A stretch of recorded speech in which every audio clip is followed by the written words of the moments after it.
கடந்த 6 நாட்களா இங்க வந்து சென்னையில பால நிலத்துல வந்து நாங்க போராடிட்டு இருந்தோம். நம்ம சிஜேபி இளைஞர்களை ஆதரிச்சு நம்ம இங்க போராட்டம் பண்ணிட்டு இருந்தோம். நம்ம வச்சிருந்த 4 கோரிக்கைகள்ல ஒரு கோரிக்கையான தர்மேந்திர பிரதான் பதவி விலகணும் அப்படின்ற கோரிக்கை வந்து ஃபைனலி 6 நாட்கள் டோட்டலா ஒரு 37 நாட்கள் கழிச்சு இன்னைக்கு நிறைவேறி இருக்கு. ரொம்பவே சந்தோஷமா இருக்கு. எல்லா இளைஞர்களும் அவ்வளவு ஹாப்பியா இங்க கொண்டாடிட்டு இருந்தாங்க. அதே மாதிரி இந்த போராட்டம் நிக்க போறது கிடையாது. அடுத்த கட்டமா பேன் நீட்டுக்கான போராட்டமா இது மாறிட்டு இருக்கு. நீட்டை நீக்கணும் அப்படின்ற அந்த கொள்கையை வந்து பற்றி பிடிச்சுக்கிட்டு இந்த போராட்டம் வந்து தொடர்ந்து தொடரும். இந்த கூட்டம் வந்து இன்னும் அதிகரிக்கணும்னு நாங்க நம்புறோம்.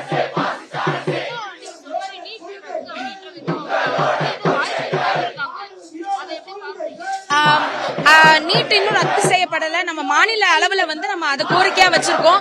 ஆனா இப்போ ஒரு நல்ல விஷயம் என்னன்னா நம்மளோட ஆளும் கட்சி வந்து நீட் ஒழிப்புக்கு வந்து ஆதரிச்சு நம்ம கூட கை கோர்க்கிறதா ஒரு நியூஸ் வந்திருக்கு.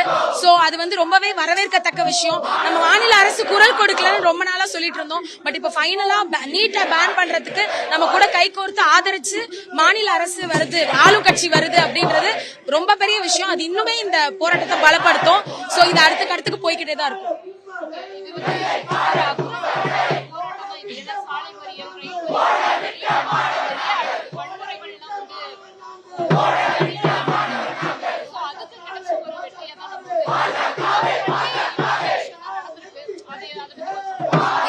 எவ்வளவு வருஷமா நம்ம நீட்டுக்கு எதிராக போராடிட்டு இருக்கோம். ஆனா இது ஒரு அமைதியின் போராட்டமா இருந்து இவ்வளவு பெரிய எழுச்சியா மாதிரி இவ்வளவு இளைஞர்கள் ஒன்று கூடி இவ்வளவு நாட்கள் கழிச்சு ஒரு பாசிட்டிவான ஒரு சேஞ்ச் வந்திருக்கு. இந்த ஒரு ஸ்டெப்பா இருந்தாலுமே இது ஒரு மிகப்பெரிய தடியடி, பாசிச அரசுக்கு எதிரான தடியடி. சோ இது வந்து இன்னும் தொடரும். இன்னும் இளைஞர்கள் வந்து சேருவாங்க.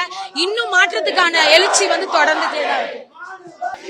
இது ரொம்பவே சந்தோஷமான தருணம். ஏன்னா கடந்த 6 நாட்களா நாங்க வந்து இங்கதான் இருக்கோம். இந்த பால நிலம்ல இங்கேயே இருந்து போராடி கொண்டு இருக்கோம், இளைஞர்கள் எல்லாம் சேர்ந்து.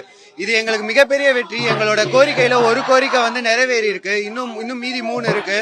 அதே நேரத்துல நம்ம மாநில அரசை வந்து ரொம்பவே இப்ப வந்து இது பண்ணணும். ஏன்னா நேத்து வந்து அறிக்கை விட்டுருக்காங்க. அவங்க வந்து எங்க கூட வந்து கை கோக்கறன்னு சொல்லிட்டு இளைஞர்கள் பட்டாளம் நிறைய இருந்ததுன்னா மீதி இருக்கிற 3 கோரிக்கையுமே வந்து வெற்றி அடையும். வெற்றி அடைகிற வரைக்கும் நாங்க இங்க போராடுற மாதிரி தான் இருக்கோம்.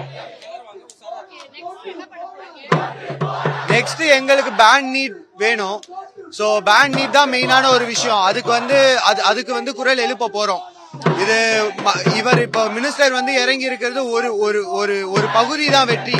முழுமையான வெற்றி எப்போ கிடைக்கும் அப்படின்னா வந்து மொத்த நீட்டும் பேண்ட் ஆகும் போது இங்க ஏழை மாணவர்கள், தாழ்த்தப்பட்ட சமுதாயத்துல இருக்கிறவங்களும் வந்து தாழ்த்தப்பட்ட சமுதாயத்துல இருக்கவங்க 10 லட்சம் 5 லட்சம்னு கட்டி நீட் வந்து படிக்க முடியாது. அந்த மாதிரி இருக்கும் போது இந்த நீட்ன்றது இன்இக்வாலிட்டியை தான் வந்து ஸ்ப்ரெட் பண்ற மாதிரி எங்களோட கண்ணோட்டத்துல அப்படிதான் தெரியுது. சோ அதனால பேன் நீட்ன்றத நாங்க வந்து எங்களோட ஒரு குரலா என்னைக்குமே இருந்திருக்கு, இனிமேவும் இருக்கும். சோ எங்களோட வெற்றி வந்து நீட் வந்து முழுசா பேன் ஆகுற வரைக்கும் தொடரும். அது வரைக்கும் நாங்க போராடுவோம்.